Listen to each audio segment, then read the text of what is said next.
मामला बहुत गंभीर है और एक बहुत सीरियस आरोप योगी आदित्यनाथ पर लगा है बुलडोजर चलाने का। लेकिन बुलडोजर मकानों पर नहीं, बुलडोजर चलाने का आरोप लगा है विधानमंडल की कमेटियों के ऊपर। बुलडोजर चलाने का बहुत गंभीर आरोप लगा है। अब ये क्या मामला है इस पर मैं आता हूं, लेकिन उससे पहले मैं आपको एक उदाहरण के तौर पर इस मसले को समझाने की कोशिश करता हूं। दरअसल आपने जरूर सुना होगा कि संसद के अंदर जेपीसी के गठन को लेकर के, जेपीसी बनाने को लेकर के किसी भी मुद्दे पर खूब हंगामा हुआ और सरकार जेपीसी बनाने के लिए तैयार नहीं है। जेपीसी यानी ज्वाइंट पार्लियामेंट कमेटी, चाहे पेगासस का मामला हो, चाहे अडानी घोटाले को लेकर के कोई मामला हो, कथित तौर पर अडानी घोटाले को लेकर के कोई मामला हो, और उन मामलों को लेकर के विपक्ष की तरफ से बार बार कहा जाता रहा कि आप जेपीसी का गठन कर दीजिए। और पहले बहुत बार जेपीसी का गठन होता रहा है, लेकिन मौजूदा समय में मोदी सरकार आने के बाद में ऐसा लगता है कि कोई बड़ा मसला जेपीसी के पास में जाएगा, इसकी अब उम्मीद करना भी बेईमानी सा हो गया है। क्योंकि अगर जेपीसी के पास में कोई मामला पहुंचता है तो फिर जेपीसी चाहे तो अडानी को भी अपने पास में बुला सकती है। ये बहुत बड़ी जो है वो शक्तियां हैं जेपीसी की। जेपीसी जिसको चाहे उसको अपने पास में बुला सकती है और उस शख्स को पेश होना पड़ेगा, उस कंपनी को जाना पड़ेगा, बताना पड़ेगा। जिस प्रकार से जेपीसी की शक्तियां हैं और जेपीसी को लेकर के विपक्ष बार बार कहता है कि भैया इस मामले को लेकर के जेपीसी का गठन किया जाए, क्योंकि जेपीसी के पास में अगर मामला पहुंच गया तो सरकार भले ही कुछ भी चाहे, लेकिन कई बार इतिहास गवाह है कि जेपीसी के फैसले ऐसे आए हैं जिसने सरकार को मुश्किल में डाल दिया है।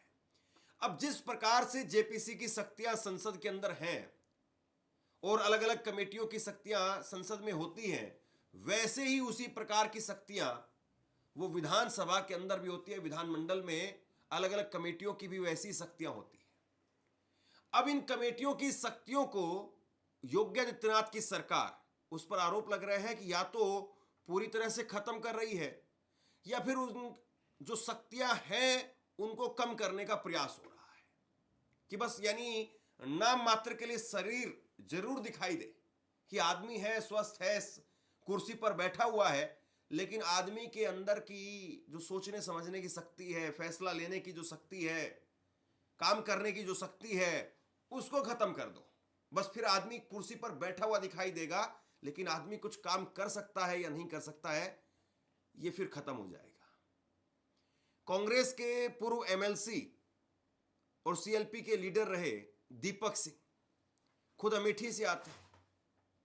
उन्होंने इसको लेकर के जिस तरीके से बेबाकी से अपनी बात रखी है, उन्होंने दरअसल एक ट्वीट किया था और ट्वीट करके संविधान के ऊपर माला पहना दी। अब 2 दिन पहले ही संविधान दिवस हमने मनाया है, तो मैंने उनसे कहा कि एक बार जरा इस मसले को पहले आप समझाइए कि आखिरकार ये मसला है क्या और क्यों इसकी इतनी जरूरत है कि आपको लग रहा है कि योगी आदित्यनाथ की सरकार वो बुलडोजर चला रही है। और इस इंटरव्यू को अगर आप सुनेंगे तो उन्होंने कई बड़े ऐसे उदाहरण दिए हैं जिन कमेटियों की शक्तियों को योगी आदित्यनाथ की सरकार कम कर रही है या खत्म कर रही है। वहां पर जजों को भी बुलाया गया था और जजों को बुला करके जज के द्वारा दिए गए फैसले उसको भी एक तरीके से रोक दिया गया।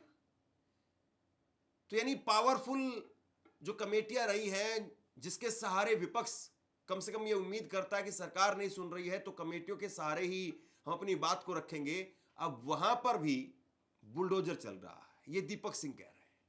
एक बार जरा इस इंटरव्यू को आप सिलसिलेवार तरीके से पूरा सुनिए, आपको बहुत कुछ समझ में आएगा कि किस तरीके से कहां पर क्या प्रहार हो रहा है। अभी 2 दिन पहले ही संविधान दिवस था, लेकिन कांग्रेस के अमेठी के नेता और एमएलसी दीपक सिंह, उन्होंने एक फोटो पोस्ट किया ट्विटर के ऊपर जिसमें उन्होंने संविधान पर माला पहना दी। दीपक जी, बहुत बहुत स्वागत है आपका। और मैं सीधा आपसे ही समझना चाहता हूं कि क्यों आखिरकार आप संविधान पर माला पहना रहे हैं? क्या आपको ऐसा लग रहा है कि जो गलत हो रहा है? और आपने इसके साथ में एक चिट्ठी वो भी साझा की है। देखिए, ये एक लोकतांत्रिक देश है, संविधान के आधार पर चलने वाला देश है और इस देश की सबसे प्रमुख संस्था है विधानमंडल, जिसमें विधानसभा और विधान परिषद होती हैं। विधायकों को अपने अधिकार होते हैं कानून बनाने के, लेकिन जिस तरह से योगी आदित्यनाथ की सरकार अधिकारियों को सुविधा देने के लिए विधायिका के अधिकार पर बुलडोजर चलाने का काम किया है, संविधान को बदलने के लिए संविधान पर बुलडोजर चलाने का काम किया है, तो हर किसी की जिम्मेदारी बनती है देश के नागरिक की, चाहे विधायक हो या ना हो, कि उस पर आवाज उठाए। सरकार धीरे धीरे निरंकुश होती गई। उसने कई सारे गरीबों पर, मजलूमों पर अत्याचार किए, बुलडोज चलाया। लेकिन जब हमारी लोकतंत्र की आत्मा सर्वोच्च संस्था और उसके नियमों कानूनों पर बुलडोजर चलेगा, तो हम जैसे लोग या हमारी पार्टी के कार्यकर्ता चुप नहीं रह सकते हैं। मामला क्या है? मामला आज से नहीं है। जब से देश आजाद हुआ तब से एक व्यवस्था बनी है, कई सारी धाराओं के अंतर्गत, धारा 208, नियमावली 158, अनुच्छेद की तमाम सारी धाराओं के मिलकर विधायिका सर्वोच्चतम है, उसको अधिकार दिए गए। लेकिन योगी आदित्यनाथ चूंकि खुद में कोई ज्ञान नहीं, अधिकारियों के ज्ञान से ज्ञान देने का काम करते हैं, उन्होंने उत्तर प्रदेश में एक ऐसा फरमान जारी कर दिया कि अब जो सदन की समितियां होती हैं उसमें प्रमुख सचिव या प्रमुख सचिव से ऊपर के एसीएस अफसर नहीं आएंगे, जबकि नियम है चीफ सेक्रेटरी को बुलाकर साक्ष्य लेने का। ये कमेटियां सिर्फ संविधान की रक्षा के लिए नहीं होती, जन कल्याण के लिए होती हैं। सदन में पूछे गए जो सवाल होते हैं उन पे जो सदन काम नहीं कर पाता उनके लिए होती हैं। नियमों में कोई त्रुटियां करे कोई अधिकारी, उसके संज्ञान के लिए होती हैं। सरकार शासनादेश जारी करती है, उसका अनुपालन समय से हो रहा है नहीं हो रहा है उसके लिए होती हैं। और बहुत सारी कमेटियां विपक्ष के लिए भी होती हैं, लेकिन 90% कमेटियों पर सरकार के लोगों का ही कब्जा है। लेकिन सरकार के भी अच्छे लोग हैं जो विधायक चुन के आए हैं, वो जन कल्याण की बातें समितियों में करते हैं जो सरकार के सामने नहीं कर पाते हैं। सरकार ने प्रमुख सचिव के माध्यम से एक आदेश जारी किया कि अब अधिकारी सामने प्रस्तुत नहीं होंगे, वीडियो कॉन्फ्रेंसिंग के माध्यम जुड़ेंगे। उत्तर प्रदेश साक्षी इस बात का है कि बहुत सारे मामलों में वीडियो कॉन्फ्रेंसिंग के जरिए अधिकारी जुड़ नहीं पाए और वो टेंडर नहीं हो पाए, काम नहीं हो पाए। मुख्यमंत्री खुद की मीटिंग में कई बार अधिकारी जुड़े नहीं, उन्हें सस्पेंड कर दिया गया। तो ये अधिकारियों की सुविधा को ध्यान में रखते हुए उत्तर प्रदेश की 23 करोड़ जनता पर बुलडोजर चलाने का काम किया गया है, खास तौर से उस राज्य में जिस राज्य की, धर्मेंद्र जी, चर्चा खाली उत्तर प्रदेश में नहीं होती है, पूरी दुनिया में होती है। भारत के संविधान की चर्चा पूरी दुनिया में होती है। मैं अगर बताऊं तो उत्तर प्रदेश में 1964 में कांग्रेस पार्टी की सरकार थी, संविधान में एक बहुत बड़ा मोड़ आया था। केशव सिंह प्रकरण हिंदुस्तान के हर व्यक्ति को पढ़ना चाहिए और लोकतंत्र संविधान में विश्वास रखने वाले हर व्यक्ति को जानना चाहिए, विधायिका की शक्ति को जो दर्शाता है। उस मामले में हाई कोर्ट और सुप्रीम कोर्ट के जज को तलब किया था विधानसभा की विशेषाधिकार समिति ने। जिस राज्य ने इतना बड़ा गौरवशाली इतिहास बनाया हो कि अगर नियम के विरुद्ध काम करने वाले जज को तलब कर ले, वहां पर योगी की सरकार अधिकारियों की सुरक्षा के लिए वो कानून बदल दे। इसी उत्तर प्रदेश में एक सीमा द्विवेदी, आपके दिल्ली में राज्यसभा की सांसद हैं, तब विधायक हुआ करती उत्तर प्रदेश में, एक पुलिस के अधिकारी से कुछ उनकी कहा सुनी हुई, उन्होंने उनको अपमानित किया।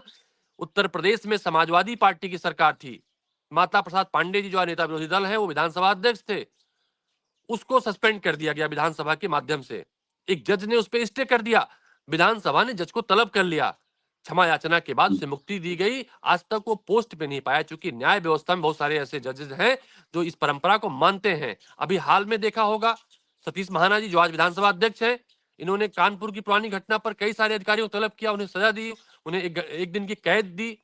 इतनी असीमित शक्ति वाली विधानमंडल को योगी आदित्यनाथ कमजोर कर रहे हैं, जो इतिहास में एक तुगलकी फैसला माना जाएगा। ये माना जाएगा जिस तरह से चमड़े का सिक्का चलाने का काम किया गया था, उस तरह से संविधान को बदलकर, संविधान को कमजोर कर कर, संविधान की ताकत को कम करके चमड़े के सिक्के चलाने जैसा काम किया गया। इसलिए मुझे चिट्ठी लिखनी पड़ी, इसलिए मुझे ऐसे पोस्ट करने पड़े और इस आवाज को मैं उठा रहा हूं। धर्मेंद्र, नहीं, ये एक मिनट एक मिनट एक मिनट, मैं थोड़ा सा आपसे समझना चाह रहा हूँ। आप तो कांग्रेस के एमएलसी भी रहे, सीएलपी लीडर भी रहे, तो जैसे हम संसद में सुनते हैं कि पेगासस को लेकर के जेपीसी का गठन होना चाहिए, यानी वो भी एक तरीके से कमेटी ही है, और उसके पास में भी शक्तियां हैं कि वो हाँ उस हाँ वो शक्तियां हैं कि वो चाहे तो अडानी को भी बुला ले कि भैया आओ और जवाब दो।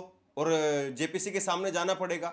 और जेपीसी खैर बहुत सारे मामलों को लेकर के राहुल गांधी, कांग्रेस पार्टी और विपक्ष के नेता बोलते रहे सरकार ने जेपीसी का गठन बहुत सारे मामलों को लेकर के नहीं किया। तो ये कुल मिलाकर के उतना ही सीरियस मामला है विधानसभा के लेवल पर, आप ये कह रहे हैं। पहली जी बात। धर्मेंद्र जी, धन्यवाद दूंगा कि आपने एक बहुत महत्वपूर्ण तथ्य जोड़ा है। जेपीसी का मतलब ही होता है कि संसदीय कमेटी, और ये उसी तरह की संसदीय कमेटी जेपीसी नई गठित कमेटी है। विधानमंडल जो विधान परिषद आता है, कई सारी कमेटियां उसमें हैं, और विधानसभा में कई सारी कमेटियां हैं जो इक्विवेलेंट जेपीसी जैसी हैं। जेपीसी तत्कालिक कमेटी गठित की जाती है, और विधानमंडल में वो कमेटियां पूर्ण रूप से पहले गठित होती हैं, जिसमें सबके अलग अलग दायित्व हैं। मैंने बताया कि शासनादेश समीक्षा के लिए गठित कमेटियां हैं, विधानसभा में हुए आदेश, विधान परिषद में हुए आदेश की समीक्षा के लिए गठन कमेटियां हैं, याचिका समिति है जिसमें कुछ विकास के मुद्दे उठाए जाते हैं याचिकाओं के माध्यम से, उसके लिए गठित कमेटियां हैं। वो जेपीसी के बराबर और जेपीसी के पूर्ण समानांतर कमेटी हैं। तो एक प्रकार से अगर हम समझें, आपके व्यूअर समझें, तो ये माने कि अब जेपीसी को भी अगर उत्तर प्रदेश में होती तो उसके पास ये अधिकारी नहीं होते कि अडानी को बुला ले, डीएम को बुला ले, प्रमुख सचिव को बुला ले। उसके अधिकार में कटौती कर दी गई। योगी आदित्यनाथ के अधिकारियों के दबाव में फैसला किया गया है।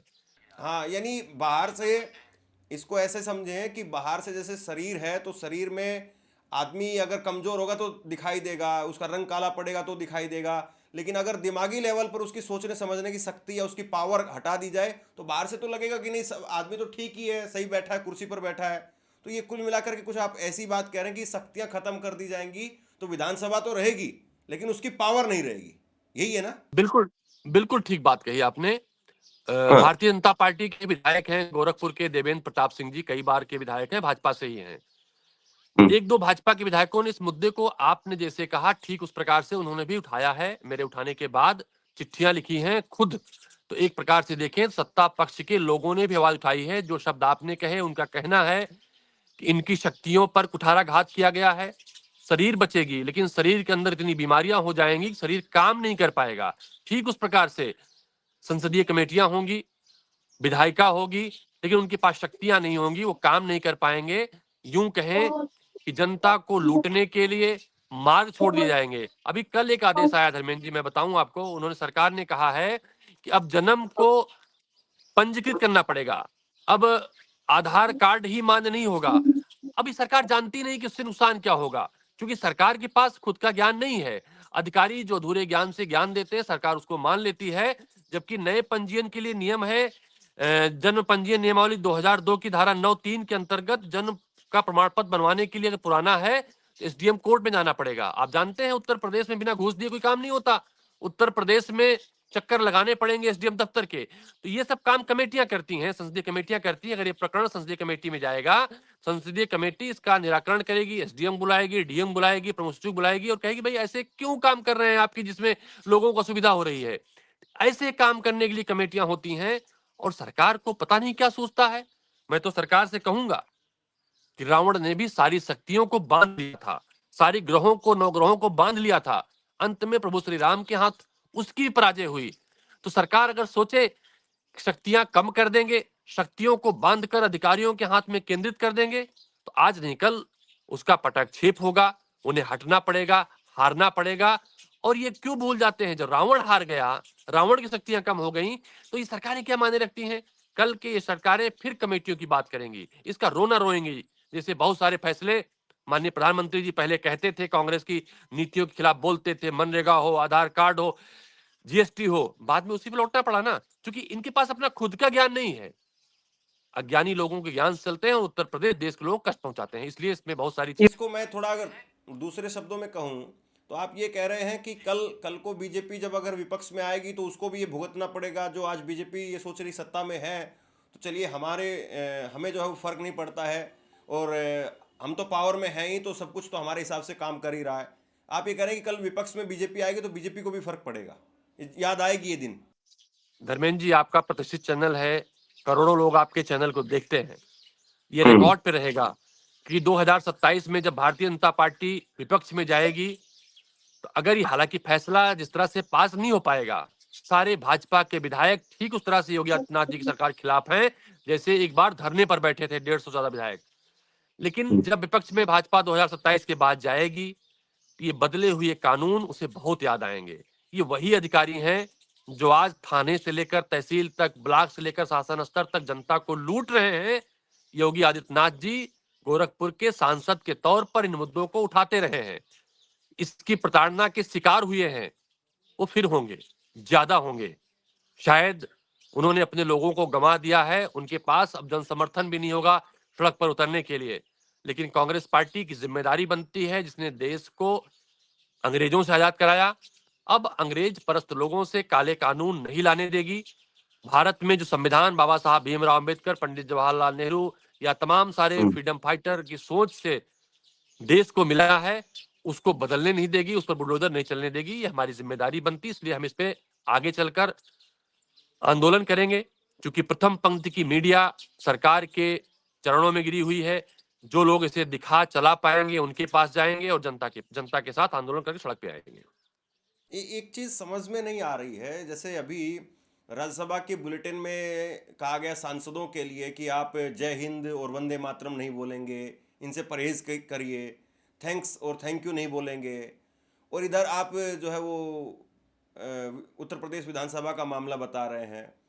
यानी अंदर खाने आखिरकार चल क्या रहा है सरकार में? क्या वाकई जो है वो अब ये भी पूरी तरह से मामला जो उल्टा पड़ गया सरकार पर, वंदे मातरम और जय हिंद वाला? तो ये आखिरकार चल क्या रहा है सरकार? मतलब बिल्कुल लचर है। देखिए, दो चीजें होती हैं, इतिहास के बहुत सारे ऐसे कालखंड हैं। हम्म। आप दुनिया भर के आंदोलन को ले लीजिए, आपने दुनिया के उस आंदोलन को सुना होगा जिसे महिलाओं का आंदोलन कहा गया। बादशाह के सामने भूखे लोग रोटी मांगने जाते हैं, रानी की सवारी निकलती है तो लोग रोटी मांगते हैं। तो जब उनकी राज्य की सरकार के जो मंत्री होते हैं उनसे कहते हैं कि लोग रोटी मांग रहे हैं, बोले रोटी इनके पास नहीं, बोले नहीं रोटी इनके पास नहीं है। तो बोली इनसे कहो ब्रेड खाएं। वो गरीब लोग भूख के मारे तड़प रहे थे और रानी को सूझ रहा था कि लोग ब्रेड खाएं, केक क्यों नहीं खाते हैं, केक खाना चाहिए इनको। तो उनकी सोच ब्रेड और केक तक थी। फिर जब रानी अगले टूर पर जाती हैं तो वहां पर गंदे कपड़े और गंदे चेहरे के साथ महिलाएं खड़ी होती हैं। तो कहती है बड़े कितने गंदे लोग हैं, ये मेकअप नहीं करते, इन्हें मेकअप करना चाहिए। क्योंकि रानी मेकअप करती थी, उनके पास मेकअप के पूरे साजो सज्जा के सारे सामान थे। तो क्रांति होती और महिलाओं ने राजमहल को घेर लिया और राजा और रानी को भागना पड़ता है। तो ये राजा और रानी की सरकार जो है, जो लोकतंत्र को नहीं मानती, राजशाही की तरह सरकार को चलाती है, इसे भी इस तरह के जो काम करते हैं एक दिन इन्हें भागना पड़ेगा। नहीं, पता नहीं है गरीब लोग रोटी मांग रहे हैं, वो खाने को तरस रहे हैं, ब्रेड और केक खाने की उनकी हिम्मत नहीं है। वो लोग नहीं जानते कि मेकअप नहीं कर सकते, उनके पास खाने को रोटी, मेकअप कहां से करेंगे। कि सरकार दिन भर अडानी से लेकर अंबानी तक को लाभ पहुंचाने के, जैसे ईस्ट इंडिया कंपनी ने भारत को लूटा था उस तरह से स्वयं सरकार लुटवा रही है, उस लुटवाने के काम में व्यस्त है। उसे कहां जनता की पड़ी हुई है। योगी आदित्यनाथ जी की सरकार दिन भर अधिकारियों के साथ गुफ्तगू करती है, जनता से मिलते नहीं है, जनता के लोगों से संवाद नहीं करते हैं। मुझे तो अब लगने लगा इनके पास कोई पॉलिटिकल टीम संवाद करने की नहीं है। हमें पुराने काल को भी याद करना चाहिए। बहुत सारे राजा बादशाह अच्छे भी हुए, जिनके दरबारे आम में जनता के फैसले होते थे, लेकिन राजा के खिलाफ कोई बात नहीं करता था। लेकिन जब दरबारे खास में जाते थे तो राज्य में किए गए फैसले और कार्यों की आलोचना भी सुननी पड़ती थी, और उसके बाद अगले दिन अच्छे फैसले किए जाते थे। सरकार कुछ सीखे पुराने इतिहास से, सिर्फ गड़े मुर्दे उखाड़ती है हिंदू मुस्लिम करने के लिए। गड़े मुर्दे उखाड़े ना राज्य के कल्याण के लिए, देश के कल्याण के लिए उखाड़े ना, जिससे उत्तर प्रदेश और देश की जनता कम से कम सुखी खुशहाल रह सके। एक कदम आगे नहीं बढ़ी है। हमारे देश ने किसी मामले में प्रगति नहीं की है, हर मामले में रोज पीछे जा रहे हैं। इनके पास सिर्फ गोदी मीडिया के प्रोपोगंडा के अलावा इनके पास कोई चारा नहीं है कि ये बचे रह सकें। तो मुझे लगता है एक आडंबर फैलाकर, एक झूठ का तंत्र फैलाकर भारतीय जनता पार्टी फैसले कराती है, अपने चेहरे को चमकाती है। उत्तर प्रदेश देश की जनता के टैक्स के पैसे से किए गए विकास के कामों को अपना बताकर प्राइवेट हाथों में बेचने का काम कर रही है, जिससे अब हम्म। देश में गुस्सा फूट रहा है। हम कह नहीं सकते कि कभी इतना विस्फोटक हो जाए कि पूरा देश रोड पर आकर भारतीय जनता पार्टी को हटाने का काम उस तरह शुरू कर दे जिस तरह से भारतीय जनता पार्टी संविधान, लोकतंत्र की परंपराओं और व्यवस्थाओं पर बुलडोजर चला रही है। चलिए, मैं एक सीधा पॉलिटिकल सवाल ही आपसे पूछ लेता हूँ, क्योंकि बहुत सारे जो बीजेपी के समर्थक हैं वो कहेंगे कि भैया कांग्रेस ना 3 में है ना 13 में है, और कांग्रेस के नेता वो क्यों ज़बरदस्ती जो है वो इतना वो कर रहे हैं, बाबा का राज है, बाबा का राज रहेगा। हालांकि आप जहाँ से आते हैं अमेठी से, और मैं इस बात का साक्षी रहा हूँ। इस बार हमने चुनाव जब कवरेज देखा तो अमेठी में स्मृति ईरानी जो ये कह रही थी कि अब तो राहुल गांधी डर करके भाग गए और किशोरलाल शर्मा के हाथों से आपने उनको हरवा दिया, तो वाकई इस बार आपको लग रहा है कि 2024 में जो हुआ, यूपी में बीजेपी हार गई, वो मुमकिन है या फिर 24 अलग था? बहुत सारे लोग ये कहते हैं कि 24 अलग था, अब अलग है। अब तो हरियाणा भी कांग्रेस हार गई, फिर उधर बिहार में देखिए क्या बुरी स्थिति हुई है, महाराष्ट्र में देखिए क्या बुरी स्थिति हुई है, कहीं कांग्रेस उठ नहीं पा रही है।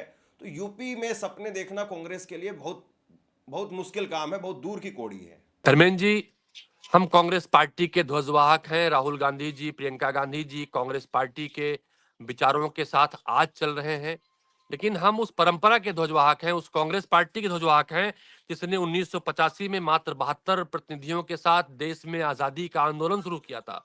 और उस आजादी के आंदोलन में बच्चा हो, बूढ़ा हो, जवान हो, हर कोई बढ़ चढ़कर हिस्सा लिया था उसने। हम कैसे कह सकते हैं कि आज हम कमजोर हैं या ताकतवर हैं? हमारी आवाज में कमजोरी नहीं है। और खास तौर से हो सकता है ये वो लोग आवाज पूछे जिनके पास किसी दौर में मात्र 2 सांसद हुआ करते, जिनमें एक सांसद पर दाग भी थे।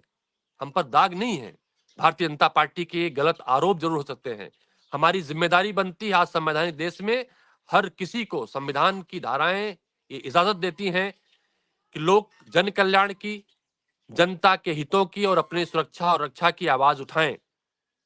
तो हम कांग्रेस पार्टी के ध्वजवाहक हैं, भारतीय जनता पार्टी के ध्वजवाहक नहीं हैं जिनकी जुबान कुछ और कहती हो, उनकी भूमिका कुछ और कहती हो। आज लेकिन ये आरोप तो कांग्रेस पर अब लगता रहा कि कांग्रेस इसी जो है गुमान में रहती है कि हम तो बहुत बड़ी पार्टी है, ग्रैंड ओल्ड पार्टी है, हमारा क्या उखाड़ लोगे, क्या कर लोगे। और जमीन पर जो है वो मजबूती नहीं दिखती। बीजेपी इधर बिहार जीतती है, अगले दिन बंगाल पहुंच जाती है, बंगाल में बैठ के होती है। कांग्रेस वो या फिर विपक्ष जो है वो एसी कमरों से जो है वो राजनीति हो रही है। मैं मानता हूं धर्मेंद्र जी, हम कहते हैं कुछ कमियां जरूर हो सकती हैं, लेकिन ऐसा नहीं है कि भारतीय जनता पार्टी से कांग्रेस सिर्फ इसलिए हार रही है कि वो हमसे ज्यादा काम करते हैं। कांग्रेस पार्टी भी काम करती है। कांग्रेस पार्टी राजनीति को राजनीति की तरह काम करती है। भारतीय जनता पार्टी देश के संविधान और लोकतंत्र को बेचकर, जनता के हितों को बेचकर, जनता के टैक्स पैसे जिससे विकास होना चाहिए उनको बेचकर, वोटरों के हाथों में बेचकर उनका लाभ लेकर सरकार बनाती है, बेईमानी सरकार बनाती है। हम जिस जनपद में बैठे हैं, यहाँ पर आज वोटर लिस्ट का काम चल रहा है। 53%, मैंने सुबह आज अपने वर्करों के साथ बैठक की थी, 53% मात्र अभी तक वोटर लिस्ट के जो गठन का काम हो रहा है उस पर हो पाया है। सरकार ने एक टाइम सेट कर दी है, जब 4 महीने बीत जाने के बाद 53% हुआ है लेकिन अब तो दिन तो ही कहां केवल से एक हफ्ता रह गया, आप कह रहे हैं कि 53% काम हुआ है। 53%, मैं आपके चैनल पर ऑन रिकॉर्ड बोल रहा हूं, अमेठी जनपद में मात्र 53% ही वोटरों के संदर्भ में काम हुआ है। कल एक फरमान अधिकारियों ने जारी किया कि 2003 की वोटर लिस्ट के हिसाब से काम करो, चूंकि अब वोटर लिस्ट को भी ये मिलाएंगे, अब संभव नहीं है, तो जल्दबाजी में बेईमानी करते हैं। कांग्रेस पार्टी हारती बेईमानी से है। अभी राहुल गांधी जी ने एक बम फोड़ने की बात की थी ना, उन्होंने कई सारे प्रमाण दिए थे। अभी बनारस भी आएगा और अमेठी 2019 का परिणाम भी आएगा। हम लोगों ने काम किए हैं। एक एक घर में 2019 में 1700 वोट भारतीय जनता पार्टी के वरिष्ठ नेता घर में जोड़े गए थे, सारे के सारे मतदान हुए थे।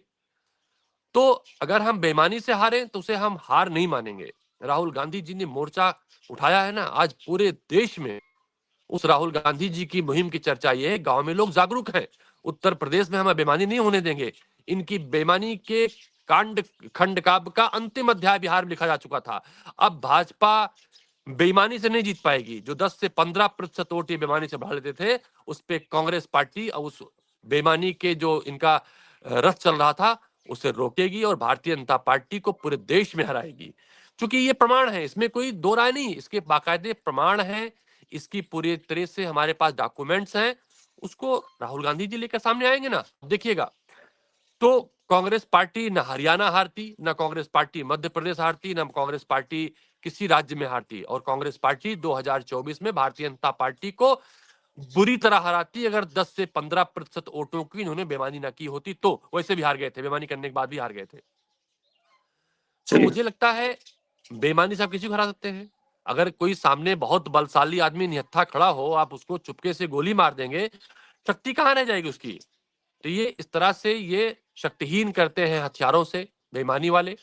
शक्तिहीन करते हैं लोकतंत्र की व्यवस्थाओं को, शक्तिहीन करते हैं हमारी विधायी परंपराओं को, शक्तिहीन करते हैं जनता के बढ़ते कदम को रोकने के लिए।